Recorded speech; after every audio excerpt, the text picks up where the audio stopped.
Imagina huir de tu llamado y ser tragado por un pez gigante. ¿Qué necesitarías para rendirte finalmente y abrazar tu destino? Acompáñanos en la aventura espiritual rebelde de Jonás, un profeta que aprendió que incluso en los corazones más obstinados pueden ser transformados por la intervención divina.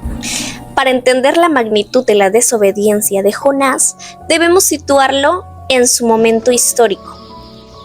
Él no era un ermitaño, sino que era originario de un pueblo llamado Gat-Hefer. Este nombre, Gat-Hefer, significa lagar del pozo o prensa de la excavación, un lugar asociado al esfuerzo y a la extracción de recursos. Jonás ministró durante el reinado de Jeroboam II en Israel y había sido un beneficiario directo de la misericordia de Dios. Jonás fue testigo de cómo la compasión divina rescataba a su propio pueblo rebelde de la destrucción y cómo Dios usó a Jeroboam II para restaurar sus fronteras. Ahora, el Señor le pide llevar esa misma compasión a Nínive, capital de Asiria, la gran superpotencia y la futura amenaza de Israel. El propósito final de esto es llevarnos a una profunda reflexión. ¿Somos capaces de ser vehículos de la compasión de Dios? No solo hacia quienes amamos, sino también hacia nuestros enemigos más odiados. Jonás, con la bendición de Dios fresca en su memoria, se negaba a extender esa misma gracia. La orden fue clara. Levántate, ve a Nínive, aquella gran ciudad, y clama contra ella, porque su maldad ha subido hasta mi presencia. Jonás sabía lo que pasaría si predicaba. Nínive se arrepentiría. Él conocía la esencia de su Dios, lento para la ira y grande en misericordia. Jonás temía el perdón de Dios más que su juicio. Así que el profeta, en lugar de irse al este, Nínive, huyó al oeste. Descendió al puerto de Jope, encontró un barco y pagó su pasaje para Tarsis, el lugar más remoto que conocía, tratando de huir de la esfera de la influencia divina. Pero nadie puede escapar de su Creador. Tan pronto zarparon, la desobediencia de Jonás provocó una tormenta cósmica. La Biblia nos dice que Dios levantó un gran viento y el mar se desató con tal furia que el barco amenazaba con romperse. Los marineros, hombres rudos y experimentados, estaban aterrorizados, clamando a sus dioses y arrojando la valiosa carga. ¿Y Jonás dónde estaba? Pues en el fondo del barco, durmiendo. Un sueño de agotamiento, quizás, tratando de silenciar la conciencia. El capitán lo despierta con urgencia. Levántate, clama a tu Dios. Quizá Él tendrá compasión de nosotros y no perecemos. Echaron suertes y la suerte cayó sobre Jonás. Él confesó: soy hebreo. Y huido de la presencia del Señor Dios del cielo que hizo el mar y la tierra. Esta tempestad es mi culpa. Les pidió ser arrojado después de intentarlo todo por salvarlo. Oraron: no nos hagas perecer por la vida de este hombre. Y finalmente arrojaron a Jonás a las aguas, y el mar se aquietó de inmediato. La desobediencia de Jonás lo llevó a un lugar de oscuridad total. Dios había preparado un gran pez para que se lo tragase. Jonás no fue simplemente ahogado, fue encarcelado en vida. 3 días y 3 noches experimentó una especie de muerte y resurrección.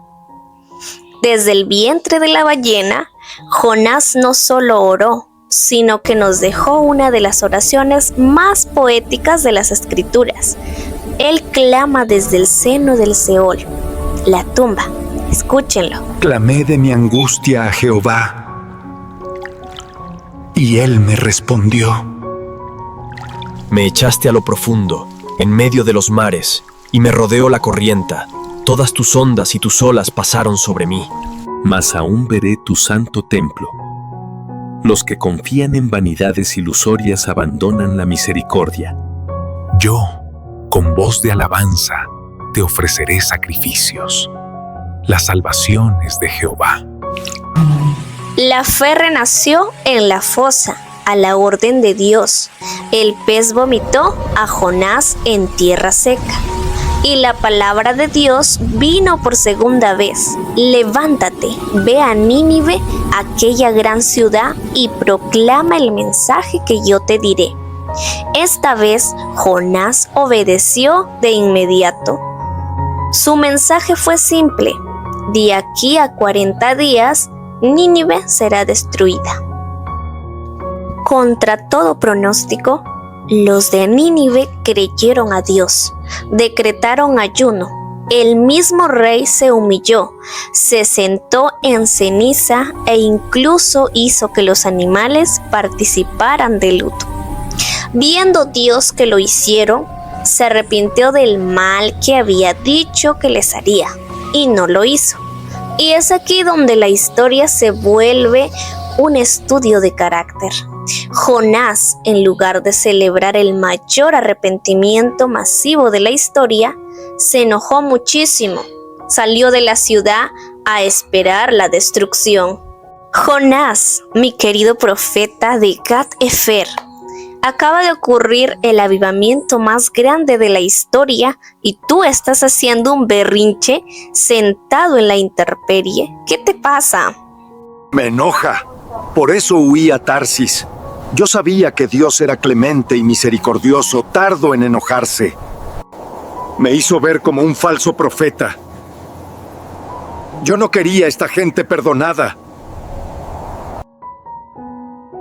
Jonás, por favor, ¿qué es mejor?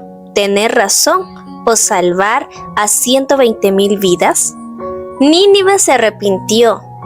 ¿Quieres que el premio al profeta más preciso o a la satisfacción de ver la mano de Dios obrar?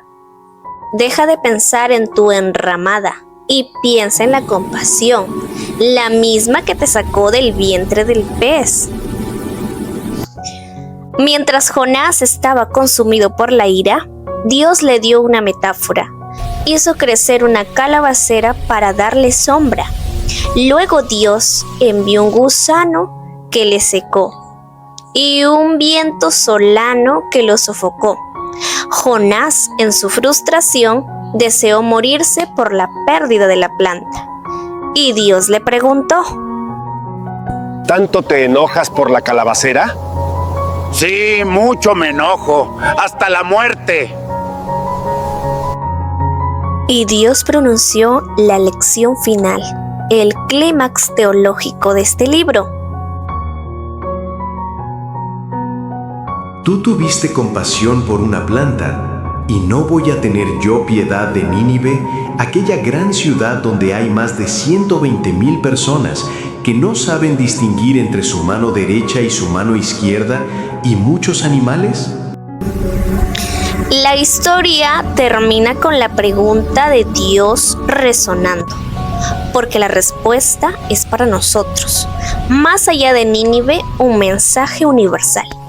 La historia de Jonás no es solo una historia antigua, es una reflexión atemporal sobre la rebelión y el arrepentimiento y la gracia universal. Nos desafía a confrontar nuestros propios prejuicios y a adoptar una visión compasiva del mundo. Nos recuerda que el amor de Dios no conoce fronteras. En definitiva, el viaje de Jonás es un poderoso recordatorio de la paciencia divina y del potencial transformador que todos llevamos dentro para convertirnos en vehículos de la compasión de Dios. Y este fue mi expediente bíblico. No olvides suscribirte, darle like y activar la campanita. Dios te bendiga.